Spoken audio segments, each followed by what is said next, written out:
दोस्तों, देश के लाखों छात्रों के लिए इस समय एक बहुत बड़ा अपडेट सामने आ रहा है।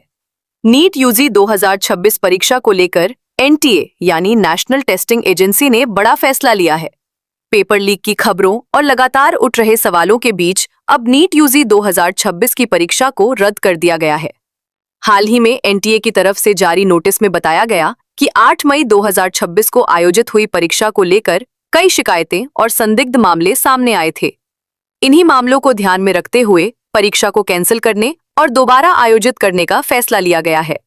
अब इस पूरे मामले की जांच सीबीआई यानी केंद्रीय जांच ब्यूरो करेगी।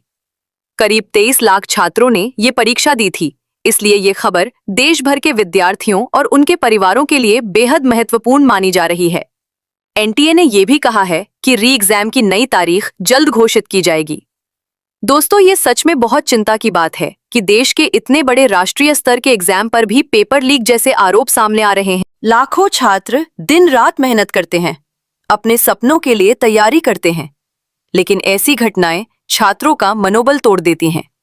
हालांकि छात्रों को कुछ राहत भी दी गई है। एनटीए के अनुसार दोबारा रजिस्ट्रेशन नहीं करना होगा, एग्जाम सेंटर वही रहेंगे, नए एडमिट कार्ड जारी किए जाएंगे और छात्रों की फीस वापस की जाएगी।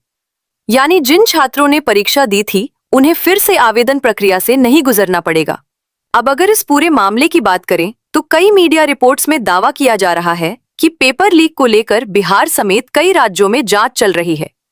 कुछ संदिग्ध लोगों को हिरासत में लिया गया है और कई चौंकाने वाले खुलासे भी सामने आ रहे हैं। रिपोर्ट्स के अनुसार कुछ जगहों पर बड़ी रकम लेकर परीक्षा में गड़बड़ी कराने की कोशिश की गई। हालांकि अभी जांच जारी है और अंतिम सच सीबीआई जांच के बाद ही सामने आएगा। इस मुद्दे पर राजनीतिक प्रतिक्रियाएं भी लगातार सामने आ रही हैं। कांग्रेस नेता राहुल गांधी ने भी केंद्र सरकार पर सवाल उठाए और कहा कि छात्रों के भविष्य के साथ किसी भी तरह का खिलवाड़ नहीं होना चाहिए। उन्होंने ये भी कहा कि देश के युवाओं की मेहनत और सपनों की सुरक्षा करना सरकार और सिस्टम दोनों की जिम्मेदारी है। दोस्तों, सबसे बड़ा सवाल यही है कि आखिर इतनी कड़ी सुरक्षा के बावजूद ऐसी घटनाएं कैसे सामने आती हैं।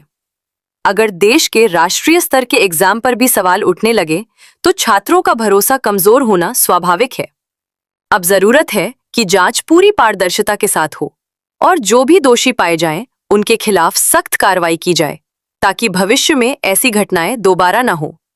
देश का हर छात्र चाहता है कि उसकी मेहनत का सही मूल्य मिले और परीक्षा प्रक्रिया पूरी तरह निष्पक्ष हो। वैसे इस पूरे मामले पर आपकी क्या राय है? क्या नीट परीक्षा को रद्द करना सही फैसला था? अपनी राय कमेंट करके जरूर बताइएगा। वीडियो पसंद आए तो इसे लाइक और शेयर जरूर करें और ऐसे ही महत्वपूर्ण अपडेट्स के लिए चैनल को सब्सक्राइब करके बेल आइकन जरूर दबाएं। जय हिंद, वंदे मातरम।